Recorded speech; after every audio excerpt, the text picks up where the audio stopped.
got an email the other day that fundamentally aggravated me to my core. See, I get a lot of silly emails every single day, and I ignore the majority of said silly emails every single day. However, because for every 5 silly emails I get one either incredibly touching or incredibly well thought out email. Every single morning, I open my morning with reading your emails. 1, to help me better align and understand with what you guys want from a content perspective, and 2, to connect with you should you decide to send me something worth reading and responding to. And thus, the other day, I was scrolling through my emails like I do every morning when I stumbled upon an email that had the subject line of new live-action Naruto trailer. Now, I know we've done this gambit before. For those of you who have followed the page for a little while, a couple of months ago, I reacted to a Naruto live-action trailer that showed Tom Holland as Naruto and Timothy Chalamet as Sasuke. A minute and 40-second-ish AI-generated trailer that was complete and total slop. Now, the reason that I reacted to this trailer was not because I wanted the entire world to see this beautiful piece of art, but rather because dozens of people sent it to me and said, oh my god, can you believe they're actually casting Tom Holland as Naruto? And because partially I wanted to make fun of it. However, on account of the fact that this last weekend was SDCC, and I'm kind of out of the loop with what's going on with the Naruto live action right now because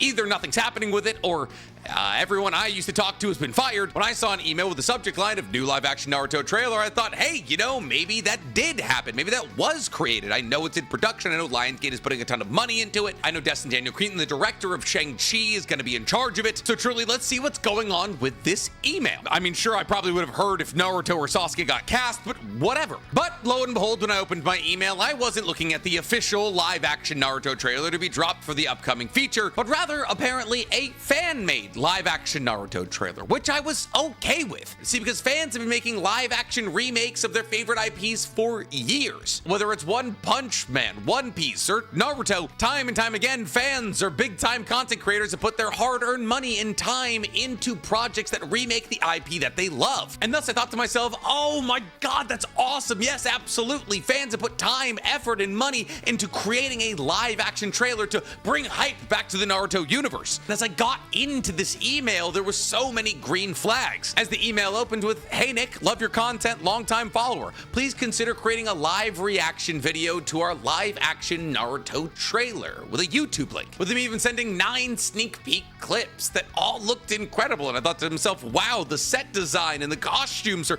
great here as I looked at these thumbnail size sneak peek clips. But then things started to go awry as the email continued on saying, we saw you react to a similar video in the past and think you and your subscribers would find our video much more entertaining to watch. Well, I've only ever reacted to one kind of trailer for Naruto, and it was AI generated slop, and thus the email continued.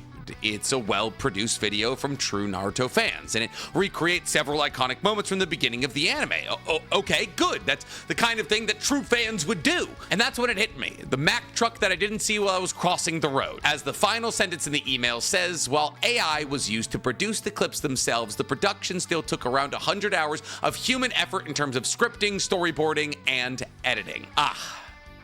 The pot of turds at the end of the rainbow. See, because there's an irony in this email. On one hand, this email is telling me that the person that's sending me this YouTube video is a massive fan of not only me, but also Naruto. And yet in that very same email, they're linking me the 1.5-minute trailer for Naruto that they made using a generative AI model. And if that's not missing the point, I don't know what is. See, not only do I not use AI in any parts of my job, basically whatsoever, and still manage to produce 7 high-quality, long-form videos a week, but also Naruto is a story about working hard, doing things the right way, leaning on your friends, building teams. The key takeaway from Naruto that you would be able to understand rather easily if you were the true fan that you claim to be is that hard work prevails over everything. Whether it's the story of Might Guy, Might Guy's father, using the 8 gates to fight off the 7 swordsmen of the mist, killing 6 of them and saving his son's life, Rock Lee prevailing as one of the strongest genin in the Hidden Leaf with just the usage of taijutsu, Naruto training in the application of chakra to his feet until he passed out from exhaustion, or Boruto throwing away the usage of his common marking so they could focus on training to become a ninja the correct way. Time and time again, the Naruto universe has showed us that the most important quality that you can have to gain power one day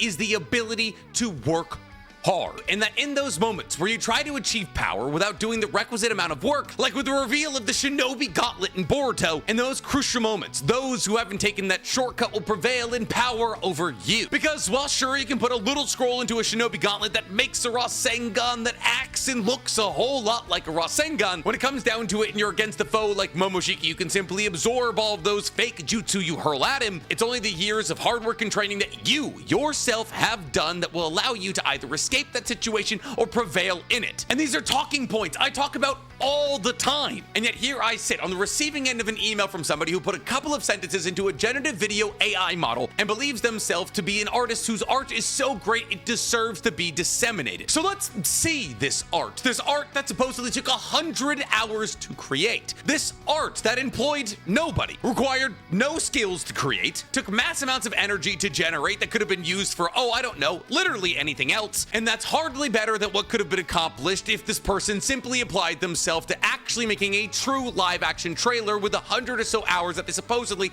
typed sentences into a generative model. Now I'd like for all of you to remember that this video that we're about to watch was pitched as being better than the one that got 3 million views with Tom Holland and Timothée Chalamet a couple of months ago. And while there definitely is no ridiculously overage castings for all of the most beloved characters in Naruto in this video, that made the other video almost more endearing. Now I am gonna have to mute this video on account of the fact that in the background of this video is playing Legends Never Die, yes, the song from League of Legends, and that song is like absurdly copyrighted, so we're just gonna put in some copyright free music, maybe? I don't know, that's Cody's job. So with no further ado, let's get directly into the live action Naruto trailer. I want to scream swing counter here, but it's important to note that this is absolutely just an aged down version of Tom Holland's face, and also it's important to note here that it's just gonna be a bunch of different scenes from part 1 of Naruto just kind of slapped all together with no overarching story being told. Born alone, feared by all. And also, for some reason, Itachi is like 45 years old. He's 13 when he's carrying around Sasuke like this, so that's the face of a 13-year-old, ladies and gentlemen. Pockmarked and bearded. Heroes of the Hidden Leaf. Now, does that part of the sentence connect to the born alone, feared by all? The ellipses at the beginning would imply that, but who knows? Apparently, English skills and grammar weren't in the 100 hours of prep required to make this video. Now, some of you are probably wondering, why is Sasuke a white guy all of a sudden? Really good question. Better question, why are both sides of Sasuke's kunai a blade? Also, why does it look like Naruto's holding a shiv? Add that into the fact that for some reason, Sasuke is basically just wearing a polo and Naruto's wearing what appears to be a grain bag that has an Uzumaki symbol on it on his back that he's never worn before, and yeah, off to a stunning start. Here we have childhood Ino and childhood Sakura, and for some reason Sakura is the size of a full-grown man, but you know, keep it moving. And immediately, Sakura and Ino are already depicted as not being rivals, but instead just really close best friends, which, you know, is absolutely something they accomplished by the end of part 1 of Naruto. Also, as to why they're both in their Shippuden outfits, I couldn't tell you. But at least Ino's fingernails are painted because she's a girl, not a Kunoichi. Speaking of people being full-grown adults in part 1 of Naruto, because once again, all of the events depicted in this trailer are from part 1 of Naruto, Choji and Shikamaru are in their late 30s for some reason. Also, Shikamaru is the only person depicted with earrings. Choji doesn't have earrings, even though Asuma did give him a set of earrings because the Sarutobi always give their individual members of Inashikacho earrings. Now, Rock Lee, like the rest of the cast, is for some reason an early 30s to late 20s version of a 12-year-old. But hey, at least they also remembered to make 10-10 Asian, so some points, I guess.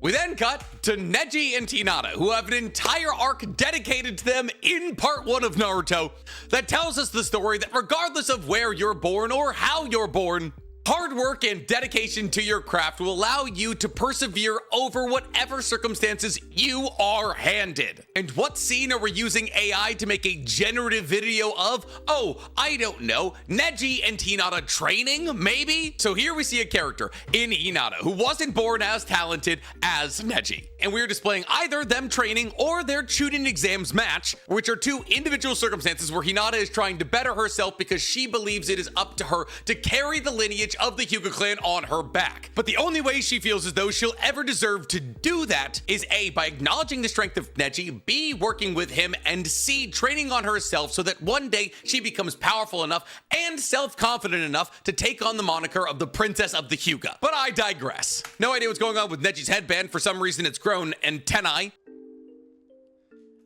And yeah, okay, there's Konoha, I guess. I don't exactly remember the moment in part 1 of Naruto when Hiruzen gives a giant, rousing speech to the majority of the population of Konoha in double fist pumps, but who knows? They're a true fan of Naruto. Maybe they remember more than I do. Kakashi reading, I guess. Like, that looks like an age-appropriate Kakashi. I don't know why the only person who's age-appropriate is Kakashi. And speaking of age-appropriateness, why is everyone immediately so much older? Sakura's eyes are terrifying, and for some reason, AI models really can't figure out those pesky headbands. Something that, mind you, would have been pretty consistent if you had just placed 3 people in cosplays and shot on some stairs somewhere and learned the true creative process that goes into making high forms of media. Never mind to take back what I said about Kakashi being age appropriate. Why is he 75 in this? And also, why is his hair limp?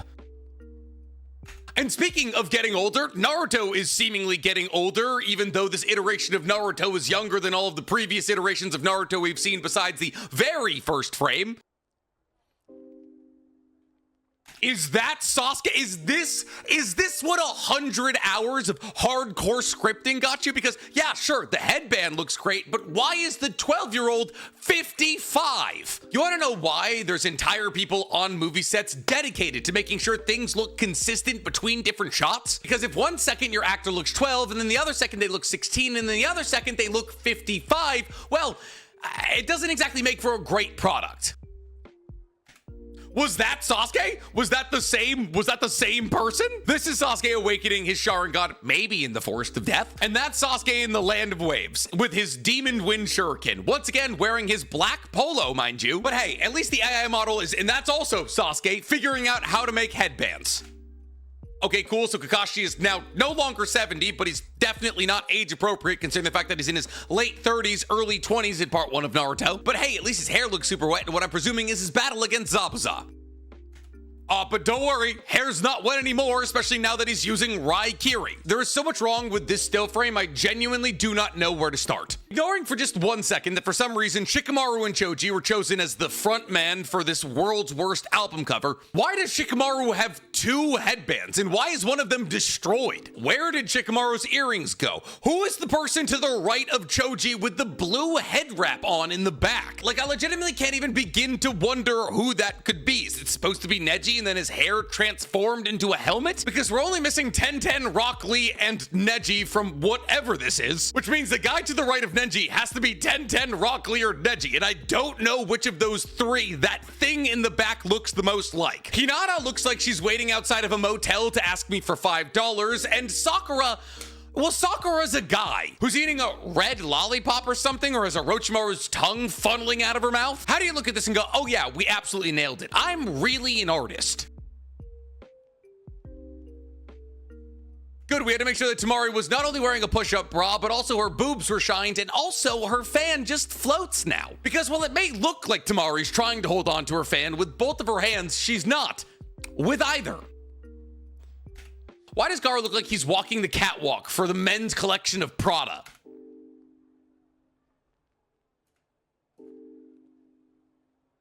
Okay.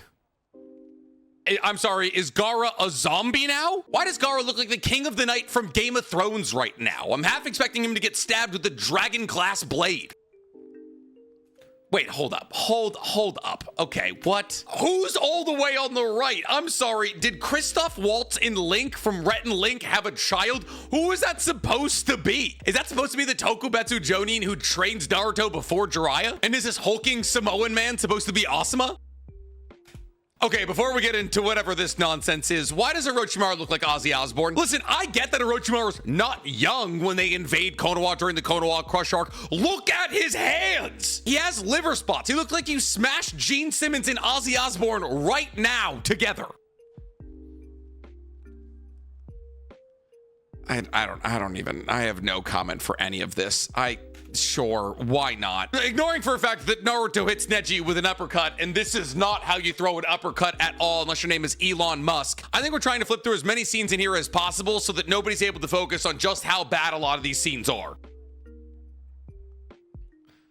Was that, who, was that Kakashi and Neji? When does Sasuke ever have his hair down? Is that Kakashi and Neji? With Neji wearing his, what's going on here? Okay, apparently the Gaara actor guys unfortunately put on a little bit of weight since last we saw him. It's okay. It's just been a long couple of shoot months. Once again, was that Sasuke? Oh, I'm sorry. In the hundreds of hours of scripting to get the AI to generate these beautiful images here, did we somehow forget that Sasuke doesn't have long, luscious, flowing hair? Like, I'm sorry. Can you not type the prompts into the generative model well enough to remember what Sasuke's hair looks like? True fan of Naruto? Okay, I mean, at least Jiraiya and Orochimaru are the same age. That's good. They both have 1 foot in the grave, apparently, at 55.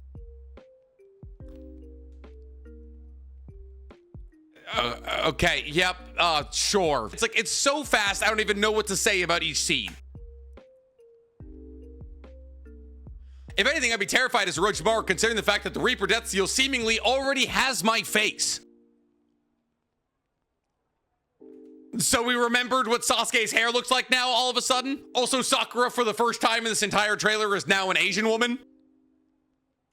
I think I just saw something. Yeah, I saw what I thought I saw. What? Is that a child? Is that a child where, is that a leprechaun? Is that supposed to be Konohamaru sitting next to Red Mohawk guy? And why is his suit part of his shirt hair thing? What is going on? Oh, okay.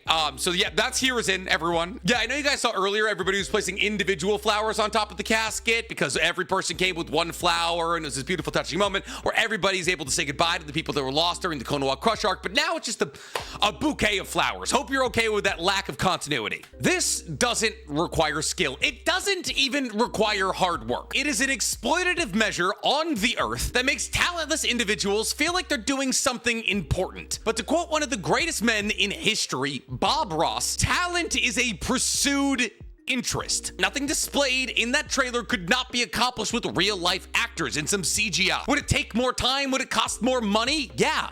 Probably. But what has that stopped any of the characters you're using generative AI to make right now? It, in the most fundamental sense, is a bastardization of the IP you claim to love. Because if any of the characters who believed in the Will of Fire, in working hard, and persevering beyond what your birthright says you can accomplish, what some people claim to be an artistic achievement in the form of a computer doing all of the work for you, they would scoff at you. You've accomplished nothing, you've contributed nothing, and you've made a divine joke of the IP you claim to love. Remember where Naruto was at his loneliest, and he thought to himself that the best way to train would be to spar against his shadow clones. However, he slowly but surely realized that sparring against his shadow clones did nothing but reinforce his own bad habits, and that in actuality, the only way that Naruto would be able to get stronger himself would be training with other people. The creative process is exactly the same. The beauty of creating something difficult is that it takes multiple people, all of whom have their own lived experiences and opinions that can allow for them to possibly direct this project in a way that it wasn't going previously.